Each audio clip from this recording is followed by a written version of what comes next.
Baha ikaze nanone ikipe y'u Rwanda y'Amavubi ndetse n'ikipe y'igihugu ya Togo kabisa, zikaba zigiye guhatana rero zireba ko zagera muri kimwe cya kane cy'amatsinda, tumanuka kuri stade i Douala, tumanukana n'abakinnyi 11 bagiye kubanzamo, nkwibutsa gukora subscribe kuri YouTube channel Togo Sport, Abanyarwanda n'Abanyarwandakazi.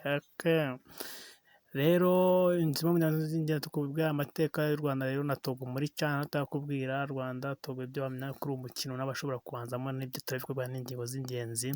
Rero Perezida Kagame yahanuye abakinnyi b'Amavubi imbere y'umukino wa Togo rero n'u Rwanda, mbere yo guhura na Togo mu mukino wa nyuma wo mu itsinda C rya CHAN 2020, ikipe y'igihugu y'Amavubi iri muri Cameroon yahaye impanuro Perezida Paul Kagame.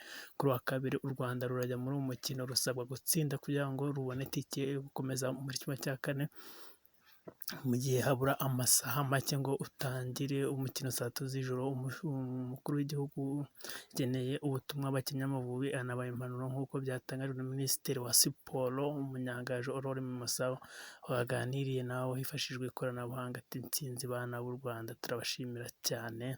Minisiteri ya Siporo yatangaje ko abakinnyi b'Amavubi mu byo basabwe n'umukuru w'igihugu harimo gukinana imbaraga bashyize hamwe, gukinana ubuhanga, gushaka ibitego no guhesha ishema u Rwanda. Intsinzi bana b'u Rwanda turashimira cyane umwanya n'impanuro nyakubahwa Perezida wa Repubulika rero Paul Kagame yahaye abana Amavubi Stars, nabo biteguye guhindura amateka. Rero mu gihugu cya Cameroon rero hakomeje irushanwa nyafurika riri duhinduye inkuru. Irushanwa nyafurika amakipe y'ibihugu akoresheje abakinnyi bakina imbere mu bihugu byabo CHAN 2020-2021. Rero irushanwa ryatangiye kwa 16 Mutarama rikazasozwa kuwa 7 Gashyantare 2020 mu ijoro ryo kuri uyu wa kabiri. Rero tariki 26 Mutarama 2021, u Rwanda afite urugamba rukomeye rwo gushaka intsinzi imbere y'ikipe y'igihugu cya Togo mu mukino wa nyuma mu matsinda mu itsinda rya 3C.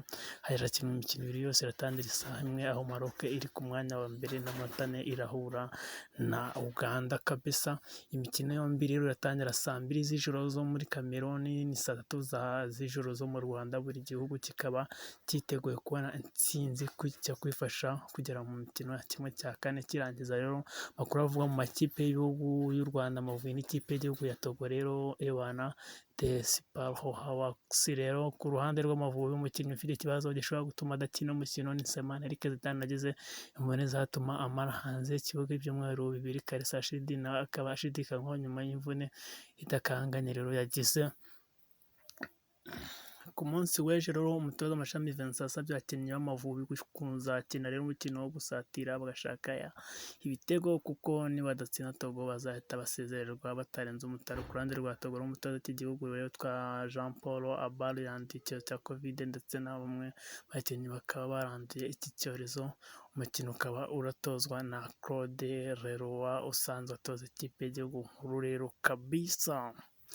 Rero abakinnyi bashobora kubanzamo mu kibuga w'u Rwanda: Kwizera Olivier mu izamu nk'ibisanzwe, ufite na Ombolenga Emanshimwe Emmanuel bakunda kwita Mangwende, Mutsinzi Ange, Manzi Thierry muri defense, Kalisa Rashid, Niyonzima Olivier Sefu muri mediane. Abakinnyi babiri Byiringiro Lague, Tuyisenge Jacques, Muhadjili Hakizimana na Sugira Ernest bakaba baza kuza bataka kabisa. Abana barwana urugamba rukomeye cyane ku rutonde kwezi rw'Ukuboza rero rukorwa n'impuzamashyirahamwe y'umupira w'amaguru ku isi FIFA. Ikipe y'igihugu ya Togo iri ku mwanya 28 n'amanota 1115.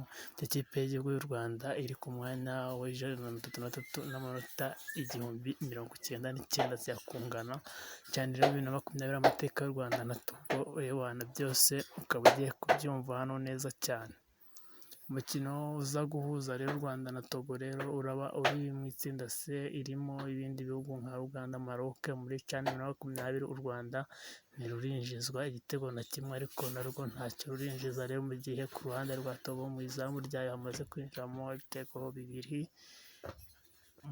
Mu izamu ry'u Rwanda rero ikipe ya Togo imaze kwinjizwamo ibitego 2, ariko nayo yinjije ibitego 2. Rero nuko bimeze muri CHAN 2020 ntabwo rurinjiza ibitego na kimwe, ariko narwo ntacyo rurinjiza, mu gihe ikipe y'igihugu ku ruhande rwa Togo rero kwinjizwamo ibitego bibiri, ariko nayo yinjizwamo ibitego bibiri.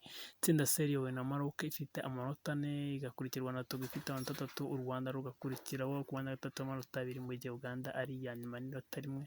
Ugendeye ku mibare mu itsinda C, biracyashoboka ko ikipe yose yabona itike igana muri kimwe cya kane kirangiza, kuko umukino w'umunsi ari wo uza kubisobanura neza cyane kabisa.